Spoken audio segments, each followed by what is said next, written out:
বুঝলি, আমাদের যে শিক্ষা ব্যবস্থা এটা কোনো শিক্ষা ব্যবস্থাই নয়, এটা এখনো 200 বছরের আগের সেই ব্রিটিশদের মতো কেরানি তৈরি করার প্রকল্প।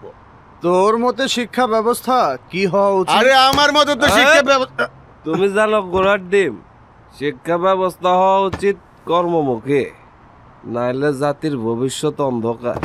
তুমি তো বাংলাদেশের শ্রেষ্ঠ বুদ্ধিজীবী, তাহলে একটা শিক্ষা ব্যবস্থা দিয়ে দাও জাতিকে। আরে সালা,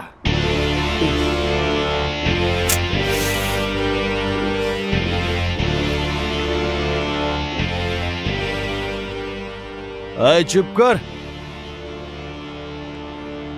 সেই কখন থেকে লেখাপড়া নিয়ে ফ্যাচর ফ্যাচর। তোর লেখাপড়ার মুখে পেশাব। 20 তলা বিল্ডিং এর উপর থেকে পেশাব। আরে তোর মাথা ঠিক আছে তো? এই শালা, বেশি কথা বলবে না, তাহলে কিন্তু আরো উপরে উঠব, 22 তলায় উঠব। আচ্ছা, ইদানিং দেখছি তুই লেখাপড়ার কথা শুনলে তোরকে ফুসকা পড়ে যায়, কারণটা কি একটু বলবি? মায়ের পেট থেকে পড়ে শুনেছি সদা সত্য কথা বলিবে। তারপর স্কুল, কলেজ, বিশ্ববিদ্যালয় সর্বক্ষেত্রেই শেখানো হয়েছে মিথ্যা হচ্ছে সকল পাপের রাজা। কিন্তু কেউ কি সত্য কথা বলে? শিক্ষিত সুজনরা কি সত্য কথা বলে? তোরা বলিস? হ্যাঁ, নির্ভয়ে সত্য কথা বলার মতো অবস্থা কি কোথাও আছে? কোথাও নেই।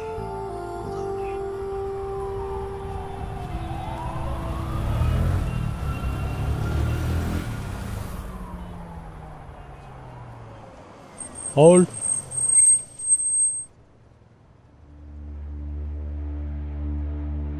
আপনারা সবাই নেমে আসুন।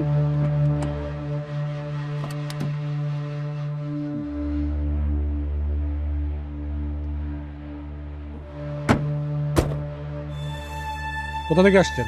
গুলশান থেকে। স্যার, এরা সব খাওয়া। আরে ভাই, আমরা তো রেগুলার খাই না, মাঝে মধ্যে বন্ধু বান্ধব একসাথে হলে একটু শখ করে খাই। সবগুলোকে গাড়িতে তোলেন। Brother, 1 minute.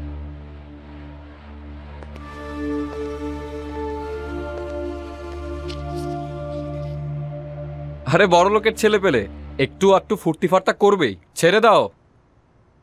ব্রাদার,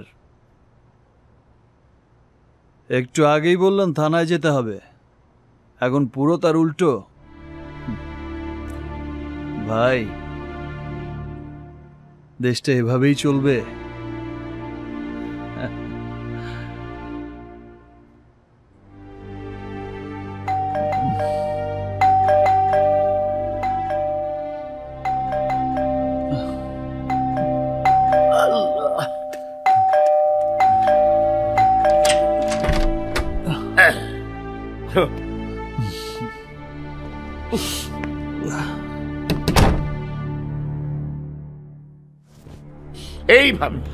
এইভাবে কেউ কলিং বেল চাইপা ধরে বসে থাকে? তুমি তো জানোই যে আমি তোমার জন্য সারা রাত জায়গায় বসে থাকি। আমি তোমার জন্য বাজাই না, জজ সাহেবকে একটু ডিস্টার্ব করি। না না না না না, এই সব আমার লাগবো না। তুমি তাড়াতাড়ি বাড়ি আসলেই আমি খুশি।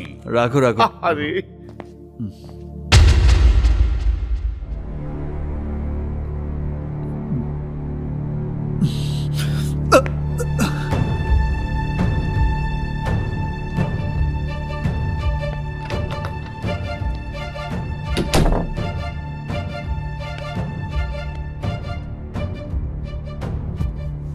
আপনার রাজপুত্র এলেন তাহলে?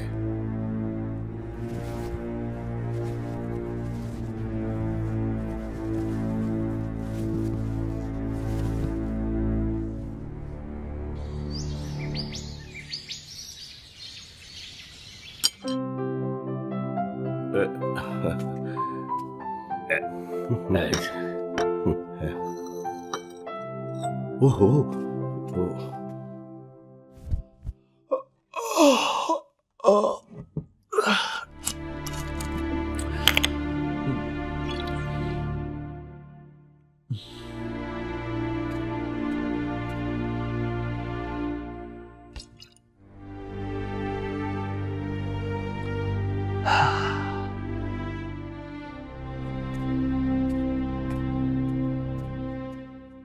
হাত মুখ ধোও নাই, পেটে কিছু পড়ে নাই, শুরু করে দিছো এই বিষ খাওয়া। আমি তো খাই না চাচা, এখন এটাই আমাকে খায়। ভালো ভালো, খাও খাও, আমার আগে মরা চাই। জজ সাহেব কোথায়? চা খাইতেছে, এখনই বোধ বাইরেও। শোনো শোনো শোনো, শিগগির গিয়ে বলো আমার টাকা লাগবে। ক্যাশ না থাকলে চেক দিয়ে যেতে বলো। কেন? দুদিন আগেই না 20,000 টাকা দিলাম। তা তো জানি না স্যার, কইছে যে ক্যাশ না থাকলে চেক দিয়ে যাইতে।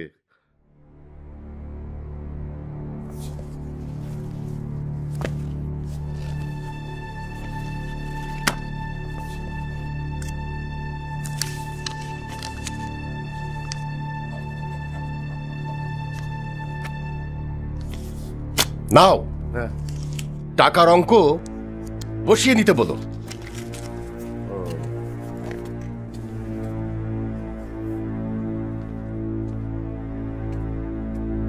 এই যে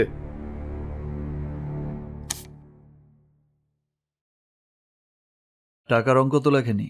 তোমারে বসায় নিতে কইছে।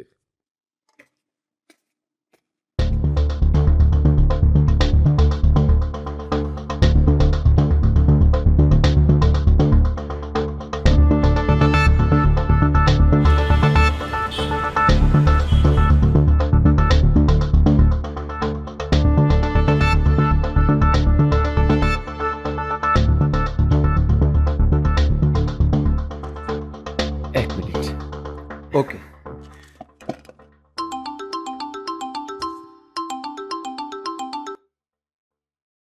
জি ম্যানেজার সাহেব বলেন। স্যার, একটা চেক আসছিল। হ্যাঁ, আমার ছেলে তো।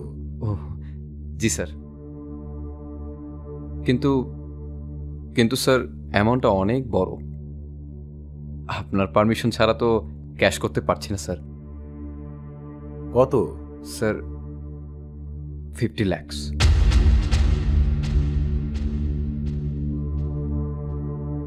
হ্যাঁ, ছেলে তো আমারই। Okay sir, thank you.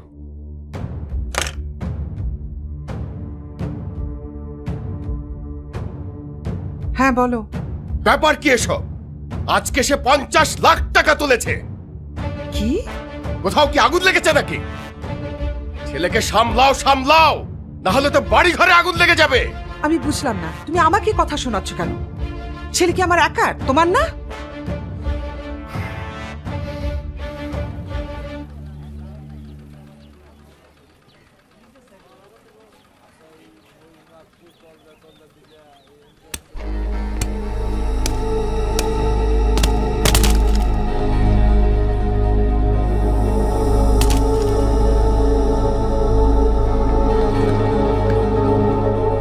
চাচা, আপনার সবকিছু ফেলে দিল কেন? আমরা প্রতিদিন 100 টাকা দেই তো, আইজ আমার কাছে টাকা নাই। আমি কইছি বেচা দিমু, মানলো না।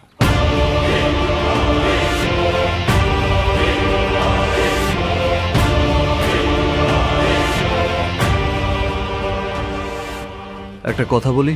বলেন। এই বুড়ো লোকটার কাছ থেকে টাকা একটু পরে নিলে হতো না? ভাই, এভাবেই চলবে দেশটা?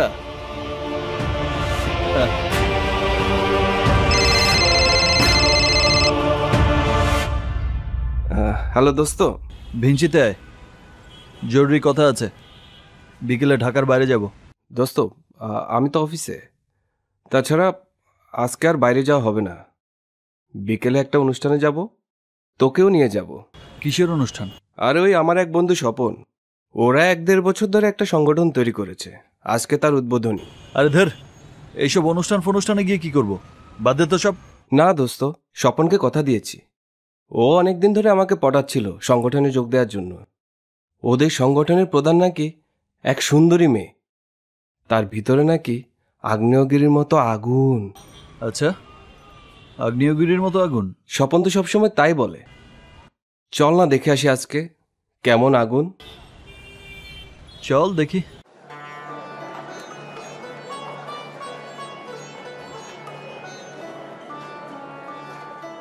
সম্মানিত সুধী, আসসালামু আলাইকুম। আমাদের প্রধান অতিথি গণপ্রজাতন্ত্রী বাংলাদেশ সরকারের সমাজ কল্যাণ মন্ত্রণালয়ের মাননীয় মন্ত্রী এবং বিশেষ অতিথিবৃন্দ সবাই উপস্থিত রয়েছেন। আনুষ্ঠানিকভাবে আমরা এখন সভার কার্যক্রম শুরু করব। আমি আমরিন আপনাদের সবাইকে স্বাগত জানাচ্ছি।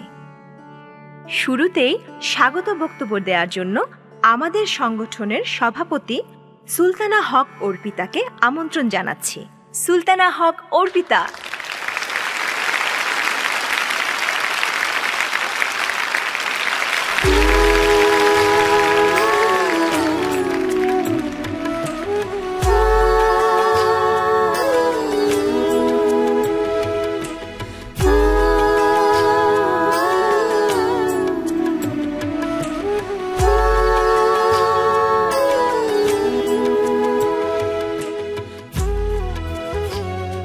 মাননীয় প্রধান অতিথি, বিশেষ অতিথিবৃন্দ, আমার সামনে উপস্থিত সুধীবৃন্দ এবং আমার সংগঠনের সহকর্মী ভাই ও বোনেরা, আসসালামু আলাইকুম।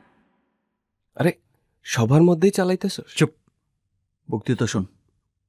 আপনারা নিশ্চয়ই বুঝতে পারছেন আজ আমরা সবাই এখানে সমবেত হয়েছি আলো নামে সংগঠনটির শুভযাত্রা উপলক্ষে। আজ আমি আপনাদের ব্যাখ্যা করব আমাদের এই সংগঠনটির উদ্দেশ্য এবং কর্মসূচি। এটি একটি সামাজিক সাংস্কৃতিক সংগঠন, কিন্তু আমাদের কর্মকাণ্ডের প্রধান বিষয় থাকবে জনগণকে রাজনৈতিকভাবে সচেতন করে গড়ে তোলা। আর দেশের বৃহত্তর জনগোষ্ঠী যদি রাজনীতি এবং তাদের রাজনৈতিক অধিকার সম্পর্কে সচেতন না হয় এবং সচেতন নাগরিকের ভূমিকা পালন না করে, তাহলেই কিন্তু দেশে অরাজকতা সৃষ্টি হয় এবং চরম দুর্ভোগ নেমে আসে বৃহত্তর জনগোষ্ঠীর জীবনে।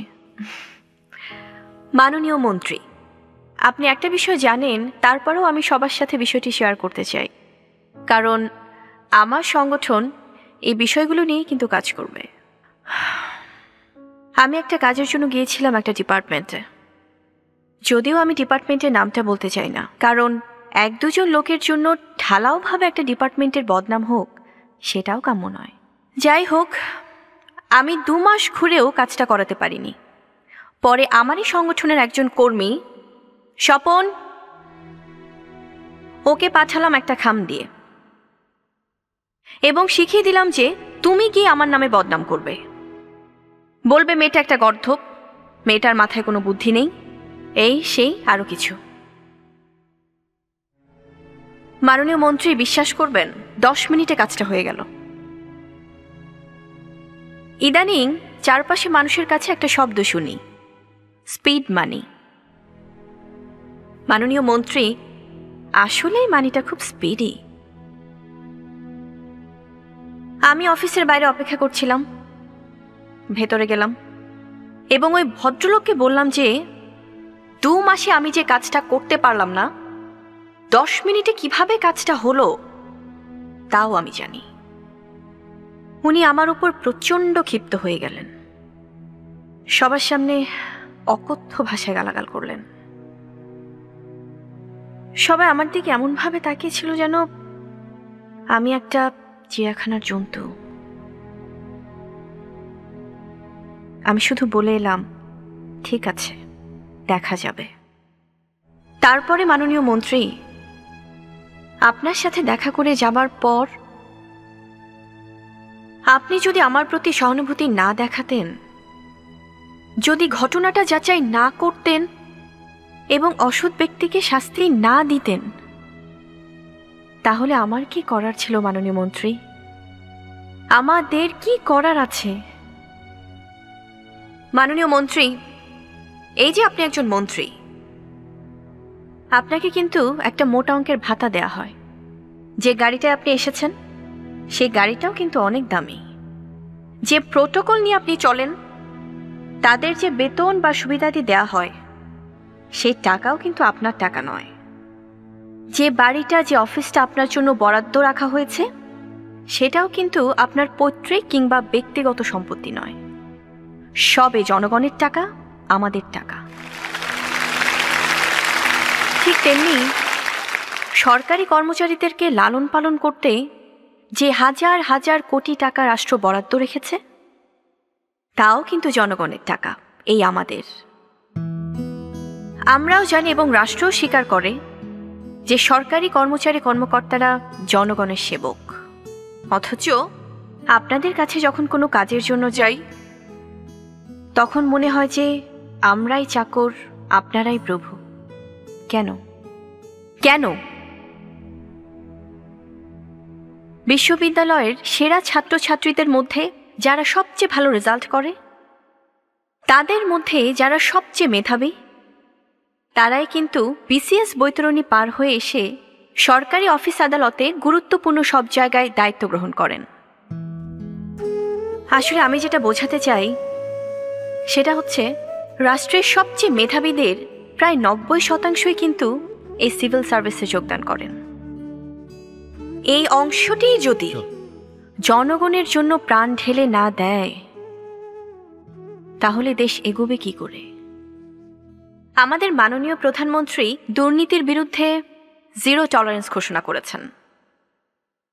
আমরা প্রত্যেকটা মানুষ যদি সর্বস্তর থেকে তার সাথে হাতে হাত মিলিয়ে এই দুর্নীতির বিরুদ্ধে সচেতনতা গড়ে তুলতে পারি, তাহলেই কিন্তু আমাদের সোনার বাংলার স্বপ্ন দ্রুততম সময়ে বাস্তবায়িত হবে। আমাদের এই সংগঠন সঙ্গীত, নাটক, সেমিনার বিভিন্ন উপায়ে জনগণের সচেতনতা বৃদ্ধির কাজটাই করে যাবে। পাশাপাশি দুর্নীতি এবং অন্যায়কারীর প্রতি যেন মানুষের ঘৃণার সৃষ্টি হয়, আমরা সে কাজটাই করব।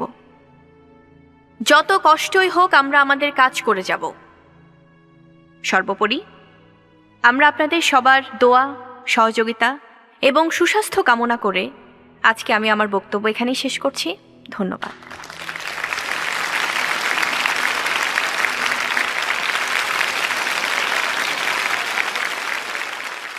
সম্মানিত সুধী, আমার প্রিয় ভাই ও বোনেরা, আসসালামু আলাইকুম। কেমন আছেন সবাই? আলো সংগঠনের নেত্রী অর্পিতা যা বলে গেল তার সাথে আমাদের কোনো দ্বিমত নেই। তারপরেও আমাদের কিছু সীমাবদ্ধতা আছে। আমরা চাইলেই রাতারাতি সবকিছু পাল্টে ফেলতে পারি না। তবু আজকে আমি খুবই আনন্দিত, কারণ এই নতুন প্রজন্মের ছেলেমেয়েরা দেশকে কিরে, এইভাবে জিম মেরে গেলি কেন? কোথায় যাবি? দেশের জন্য কাজ করছে। স্বপনকে একটা ফোন আমি কর। খুবই আশাবাদী আমার আমি দেশের ওই মেয়েটার সাথে পরিচিত হব। এগিয়ে রাখবার সাধ্য কারণে।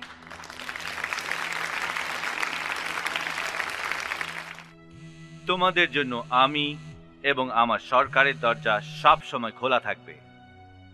যে হ্যালো। কোনো প্রয়োজনে তোমরা আমাকে পাশে শাহিন। পাবে। তোমরা আচ্ছা, শুধু আচ্ছা। এগিয়ে যাও। তুই তো অফিস এগিয়ে ছিলিস। যাক আমাদের বাংলাদেশ। 1 ঘন্টা পর অফিসে আয়, ওখানে কথা হবে।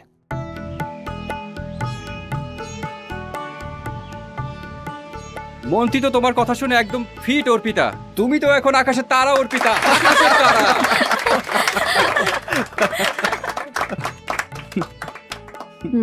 বসেন বসেন। এত আকাশে তারা বানায়েন না, তাহলে আকাশেই থাকতে হবে, এখানে আর পাইবেন না। তবে প্রোগ্রাম খুব ভালো ছিল, সেটাই।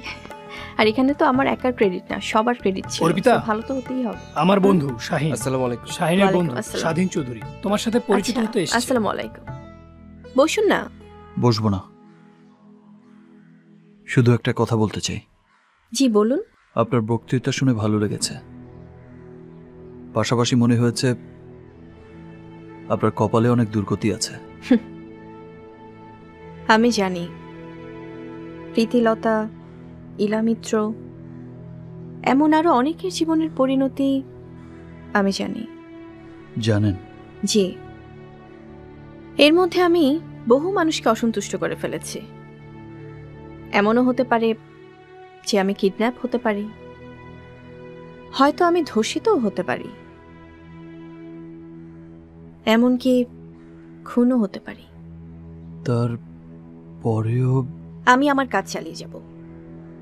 আমি আমার সহযাত্রীদেরকে এমনভাবে তৈরি করব যাতে আমি না থাকলেও আমার জায়গায় যেন আরো 5 জন শক্তভাবে দাঁড়িয়ে যায়, আর এই 5 জন না থাকলেও ওই 5 জনের জায়গায় যেন আরো 25 জন শক্তভাবে দাঁড়াতে পারে।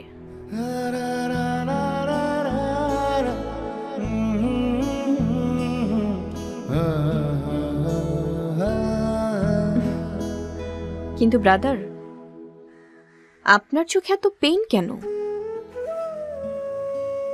কষ্টকে লালন করা ভালো না, কষ্টটাকে শক্তিতে রূপান্তর করুন।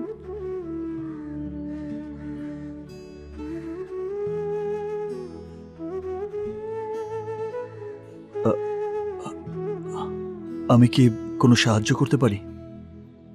যেমন?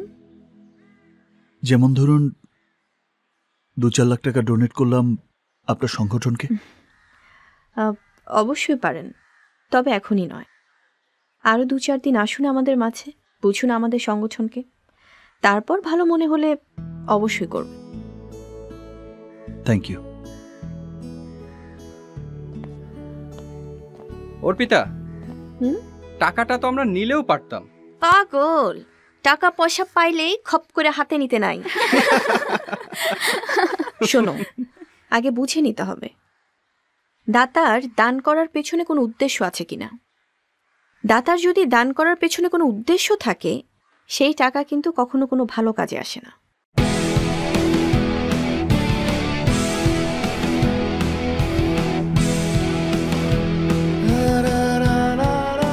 আপনার চোখে এত পেইন কেন?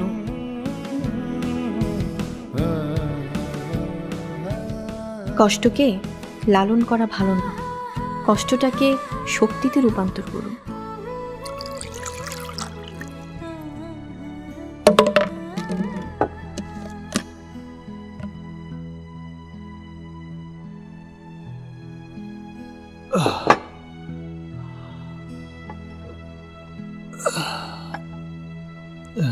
কি রে, আমাদের দুইটার সাথে তুই মারছিস 6টা? এত খাচ্ছিস কেন?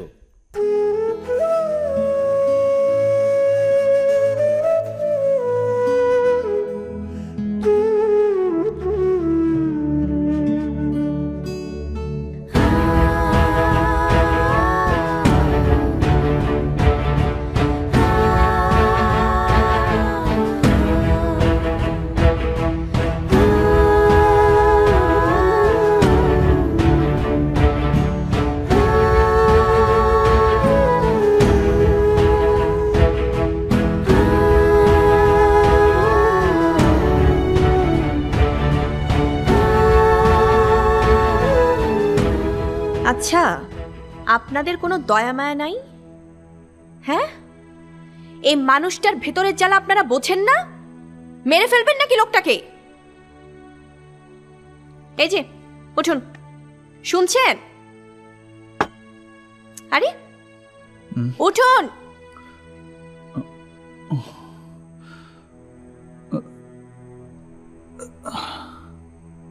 আসুন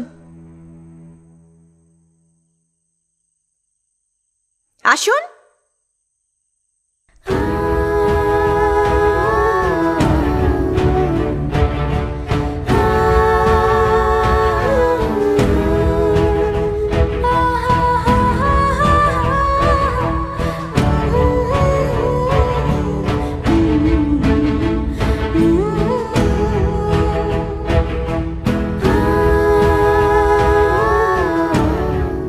এই ওঠ, আরে ওঠ না।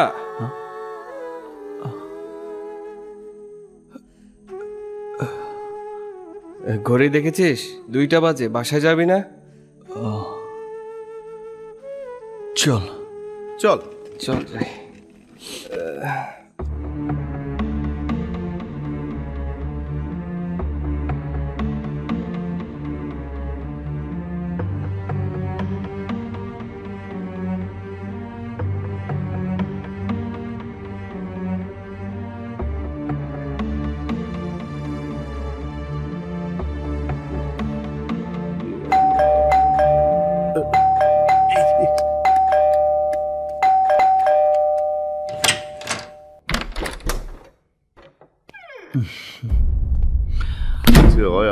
জানে।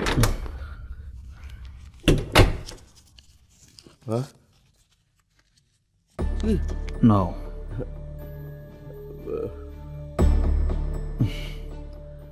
কোনো অসুবিধা নেই, রাখো।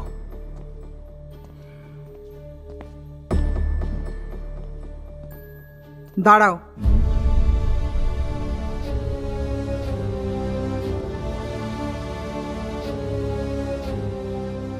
কটা বাজে?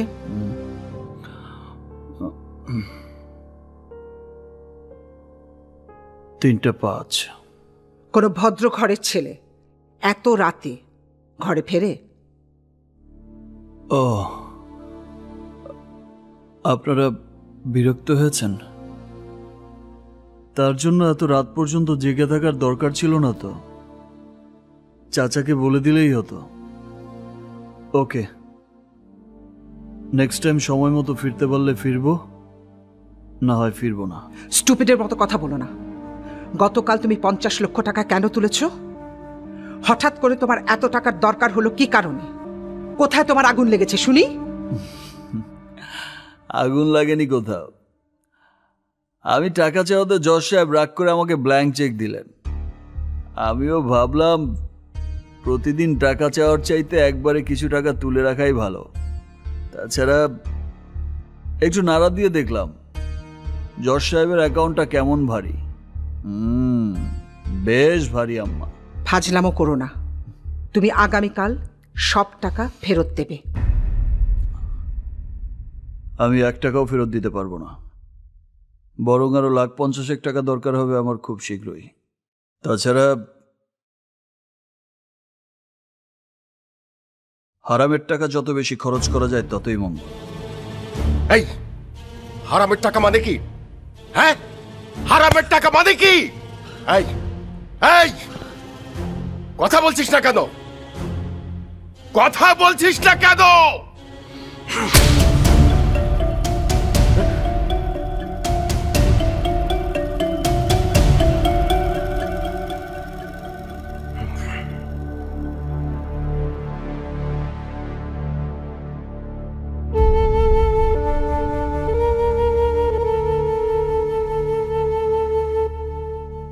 তোর চতুর্মুখী অধঃপতন দেখে মনে হয় তোকে আতুর ঘরে বিষ খাইয়ে মেরে ফেললেই ভালো হতো। লক্ষ লক্ষ টাকা খরচ করে তোকে পড়ালেখা শিখিয়েছি, বিদেশ থেকে ব্যারিস্টারি পড়িয়ে এনেছি এই দৃশ্য দেখার জন্য।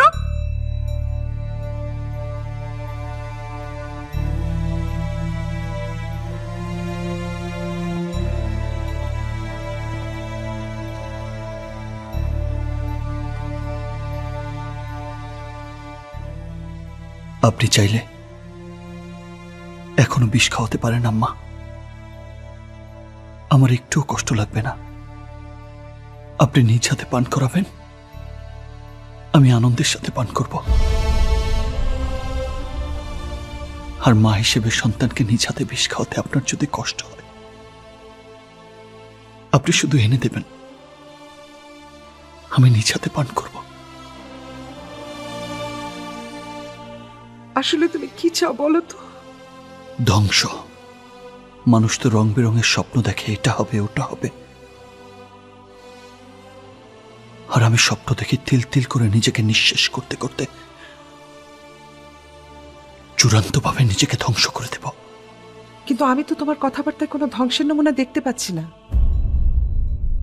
দেখতে পাচ্ছি অনেক বড় কষ্টের ছায়া। কিসের এত কষ্ট তোমার বাবা? তোমার জীবনে তো আমরা কোনো কষ্ট রাখিনি, বরং অনেক যত্ন করে তোমাকে বড় করেছি, অসীম যত্নে। জি আম্মা, অসীম যত্ন করেছেন, কিন্তু কিন্তু সেই যত্নই এখন আমার সারা শরীরে কাটার মতো ফুটছে।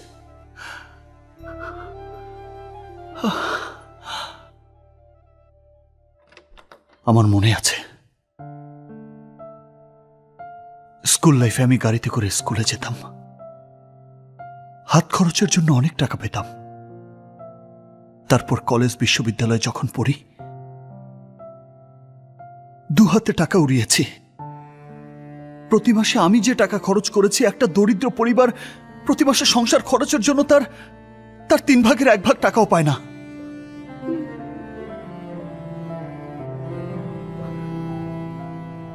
আম্মা,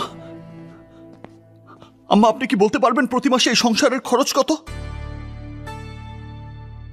পারবেন না। হিসেব করে দেখার দরকার হয়নি কখনো। জলের মতো টাকা আসছে, জলের মতো খরচ করছে। কিন্তু আমি হিসাব করে দেখেছি, এই যে প্রাসাদের মতো বাড়ি, চাকর, দারোয়ান, ড্রাইভারদের বেতন, সংসার খরচ, আপনার এবং যশ সাহেবের ক্লাব খরচ, সেই সাথে সামাজিকতা, দান ধ্যান, সব মিলিয়ে এই সংসারের প্রতি মাসের খরচ 10 থেকে 12 লক্ষ টাকা।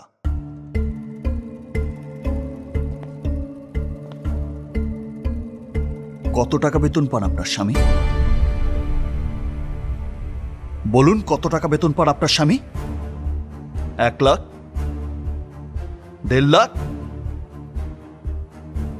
বাকি টাকা কোত্থেকে আসে? বলুন, বাকি টাকা কোত্থেকে আসে?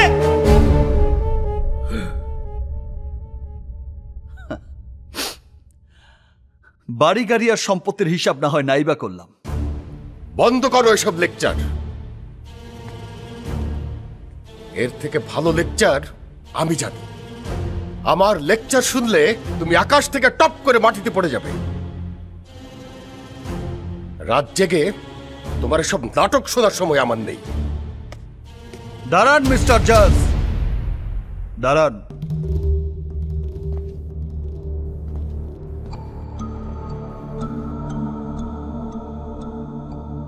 মধ্যরাতে যে নাটকটি শুরু করার জন্য আপনারা জোট বেঁধে অপেক্ষা করছিলেন, তার শেষ দৃশ্যটা দেখে যাবেন না?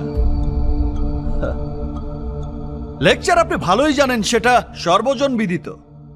এদেশের চোর, বাটপার, টাউটরা আরো ভালো লেকচার জানে। না না, আমি ওসব ছিচকে চোর বাটপারদের কথা বলছি না, বলছি রাঘব বোয়ালদের কথা, যারা ব্যাংকের শত শত কোটি টাকা লোপাট করে দেয়, যারা রাষ্ট্রের হাজার হাজার কোটি টাকা লুটপাট করে বিদেশে বাড়ি গাড়ি বানিয়ে রাখছে। তাদের লেকচার যখন দেখি বা শুনি পত্রপত্রিকার, টেলিভিশনের কল্যাণে, তখন মনে হয় তারা সবাই ফেরেশতা। খুবই চমৎকার লেকচার তারা জানে। কিন্তু আমি যেটা বলছি,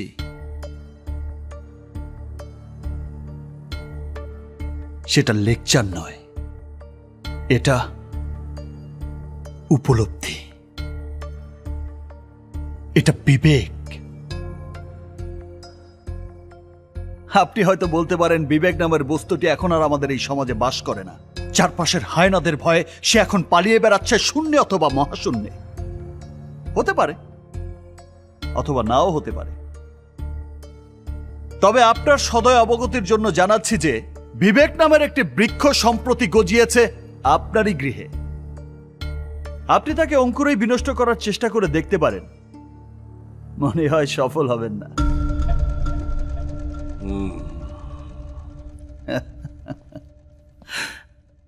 আম্মা, আম্মা, আম্মা, ধরুন এই টেবিলটার উপর একটা ফুটবল রাখা আছে। হঠাৎ কেউ এসে একটা লাথি মারলো ফুটবলটার গায়ে। ফুটবলটা প্রচন্ড বেগে গিয়ে লাগলো দেয়ালে এবং দ্বিগুণ বেগে ছুটে এসে লাগলো আপনার শরীরে। আপনি জজ সাহেবকে নিয়ে বেসামাল হয়ে পড়ে গেলেন এই ফ্লোরে। জজ সাহেবের কপাল ফেটে গেল এবং তাহার 2খানা দন্ত ঝরিয়া পড়িল। তাহলে ফুটবলটার কি করার থাকতে পারে? বলুন আম্মা, কি করার থাকতে পারে? কি হয়েছে তোর বাবা? এসব কি বলছিস তুই? যা শোনার জন্য আপনারা রাত জেগে অধীর আগ্রহে বসে আছেন, আর আমারও বলা দরকার আম্মা। অনেকদিন ধরেই আমি একা একা বয়ে বেড়াচ্ছি এসব যন্ত্রণার কথা।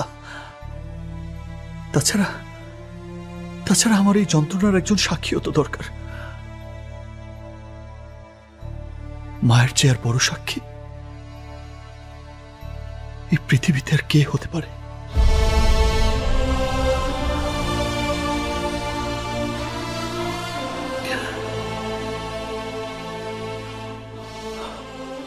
বলছিলাম ওই ফুটবলটার কথা।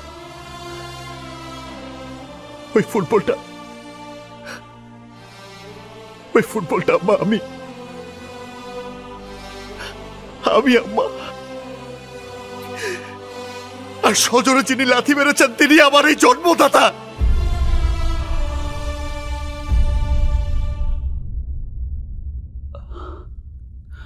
যেসব কথা আমি কোনোদিন ভাবিনি, স্বপ্নেও যা কোনোদিন চিন্তা করিনি,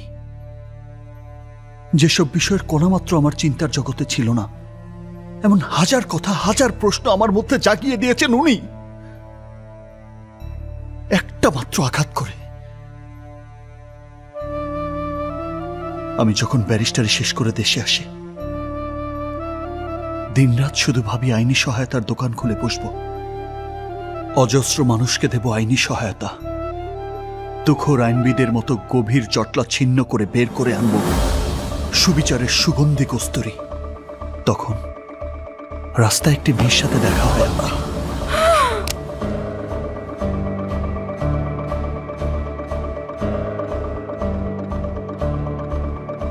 স্যার, 5 বছর পরে আমার বাবাই বিদেশ থেকে আইছে। আমি হইনা দৌড় দিছি, আমার হুশ ছিল না। আমারে মাফ কইরা দেন স্যার। তোমার নাম কি?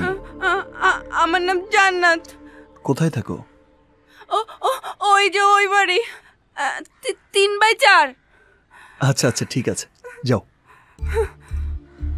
ভীষণ ভালো লাগে মেয়েটির মন। কাজের ফাঁকে প্রায় মনে পড়ে মেয়েটিকে। একদিন কৌতূহলবশত দেখতে যাই তাকে, গিয়ে পাথর হয়ে যাই। মেয়েটির বাবার সজ্ঞাতে তাকে আটকে রেখে মেয়েটিকে ধর্ষণ করেছে একদল নরপশু।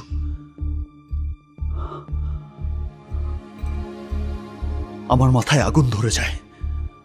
আমি বলি মামলা করো, ওরা বলে না, আমাদের মেরে ফেলবে। আমি বলি সেটা আমি দেখব। মেয়েটির পরিবার বলে না, ওরা অনেক শক্তিশালী, ওদের অনেক টাকা, আপনি ওদের সাথে পারবেন না। তারপরে আমি জোর করে মামলা করালাম। মামলা এগিয়ে চলতে চলতে এক সময় কি উঠল আমাদের এই প্রিয় জজ সাহেবের এজলাসে। Proceed on please. আচ্ছা মিস জান্নাত, ওই যে ওরা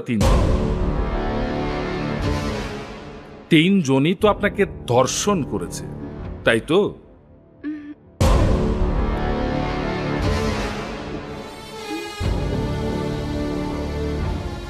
কি হলো, কথা বলুন। আচ্ছা, ওই তিনজন তো একসাথে আপনাকে ধর্ষণ করেনি। প্রথম কে করেছে? উনি নাকি উনি? কি হলো, জবাব দিন, কথা বলুন। আহা, কথা না বললে তো হবে না, বলুন ওদের মধ্যে কে আপনাকে প্রথম ধর্ষণ করেছে? আরে কথা বলছেন না কেন আপনি? স্পিক আপ, বলুন কে আপনাকে প্রথম ধর্ষণ করেছে?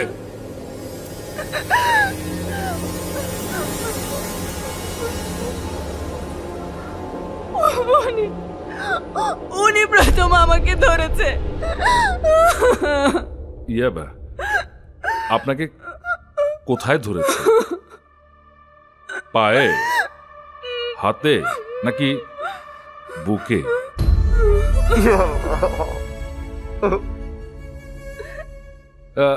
আচ্ছা ঠিক আছে, একটু মনে করে দেখুন তো, ওই ঘটনার দিন আপনার পরনে কি ছিল, শাড়ি না সালোয়ার কামিজ?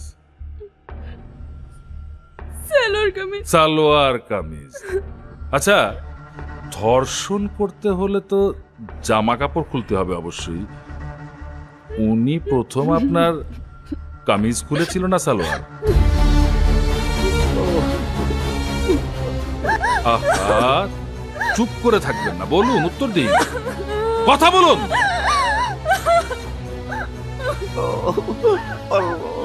দেখুন, এখানে কান্নাকাটি করে কোনো লাভ হবে না, এটা আদালত, এখানে ইমোশনের কোনো দাম নেই। মামলা প্রমাণ করতে হলে আপনাকে সব কিছু খুলে বলতে হবে।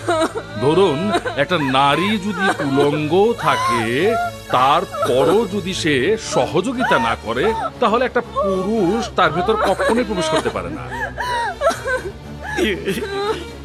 আমার মক্কেল যখন আপনার ভেতর প্রবেশ করেছে, তখন কি আপনি তাকে সহযোগিতা করেছিলেন নাকি আত্মরক্ষার জন্য হাত পা ছোড়াছড়ি করে বাঁচার চেষ্টা করেছেন? বলুন। আমি কিচ্ছু বলতে পারবো না। আহা, এখানে কান্নাকাটি করে কোনো লাভ নেই তো, এটা কোর্ট, এখানে আপনি বলতে।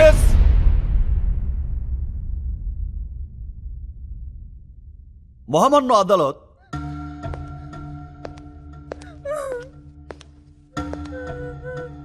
এই মেয়েটি একটা বন্ধ কক্ষে ধর্ষিত হয়েছে, আর ধর্ষণ করেছিল এই 3 নরপশু। কিন্তু আজ এই ভরা মজলিসে আদালতে দাঁড়িয়ে প্রতিটি প্রশ্নে সে ধর্ষিত হচ্ছে। কিন্তু বিচারের স্বার্থে সমস্ত কিছুর চুল চেরা বিশ্লেষণ প্রয়োজন। প্রশ্ন তো আমাকে করতেই হবে। মানলাম, মামলা প্রমাণের স্বার্থে সব প্রশ্নের খোলাখুলি উত্তর প্রয়োজন, কিন্তু কথায় সব প্রশ্নের উত্তর দিলেও কথার মধ্যে অনেক ফাঁকফোকর থেকে যায়। তার চেয়ে কি এটা ভালো হয় না যে আমার মোয়াক্কেল যদি রাজি থাকে তাহলে সে তার শরীরের সমস্ত বসন খুলে খুলে প্র্যাকটিক্যালি দেখাবে কিভাবে ঘটনাটা ঘটেছিল। মহামান্য আদালত কি তা দেখতে রাজি আছে? মিস্টার স্বাধীন, আপনার মোয়াক্কেল যেমন আবেগপ্রবণ, আপনিও তেমনি আবেগপ্রবণ। আবেগ দিয়ে তো বিচার কাজ চলে না। ইয়েস মহামান্য আদালত, এই কথাটি আমি হাজারবার শুনেছি। বহু আইনবিধি এই কথাটি বলে থাকেন, কিন্তু আমি তা বিশ্বাস করি না। আবেগ যেমন আমার আছে, আমার মোয়াক্কেলের আছে, তেমনি প্রত্যেকটি মানুষেরই আছে। এমনকি আইন কিংবা আদালতও আবেগ বিবর্জিত নয়, তারও আবেগ আছে, তারও গায়ে লাগে। কেউ যদি আদালতে দাঁড়িয়ে কোনো কটুবাক্য উচ্চারণ করে, আদালতকে অশোভন কোনো কথা বলে, তখন আদালতেরও গায়ে লাগে। আদালত তখন অবমাননার দায়ে ইনস্ট্যান্ট শাস্তি দিতে পারে এবং দিয়ে থাকে। সংবিধান অনুযায়ী প্রত্যেকটি ফৌজদারি মামলার প্রকৃত বাদী হচ্ছে রাষ্ট্র, সুতরাং মামলা প্রমাণেরও প্রকৃত দায় হচ্ছে রাষ্ট্রের। রাষ্ট্রের এই সংশ্লিষ্ট অর্গানগুলো যদি নির্মোহভাবে চেষ্টা করে তাহলে সব মামলায় প্রমাণ করা সহজ, কিন্তু নির্মোহভাবে কোনো অর্গানই নড়াচড়া করতে চায় না। আর সে কারণেই গরিবের পক্ষে আইনকে নিয়ে আসা খুবই কঠিন। এটা আপনি আমি সবাই জানি, এটা ওপেন সিক্রেট। পক্ষান্তরে বিত্তবানরা টাকার জোরে আইনের স্বাভাবিক গতিকে তছতছ করে দেয়, আর এই সমস্ত গরিব মানুষের বিচারের বাণী নিভৃতে কেঁদে মরে। আমি কারো কোনো শাস্তি চাই না, আমাকে এখান থেকে যেতে দিন, আমাকে দয়া করে যেতে দিন।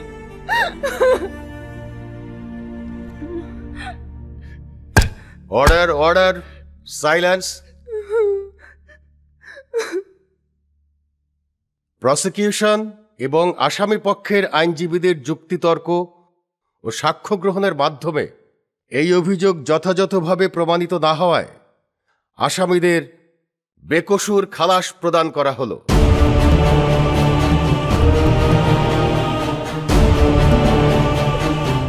Thanks your honour.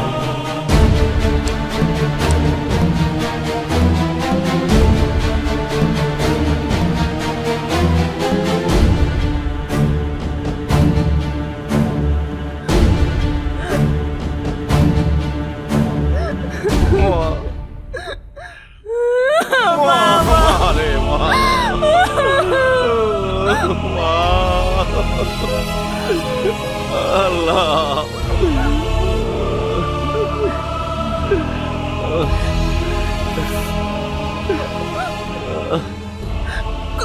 কইছিলাম না স্যার, পারবেন না।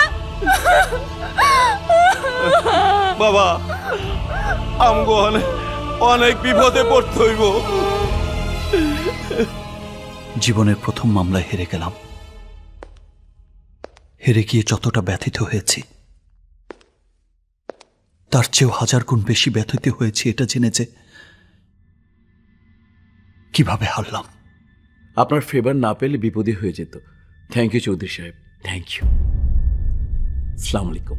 ওয়ালাইকুম সালাম। সেদিন থেকেই মাথায় হাজারো প্রশ্ন এসে ঘুরপাক খাচ্ছে।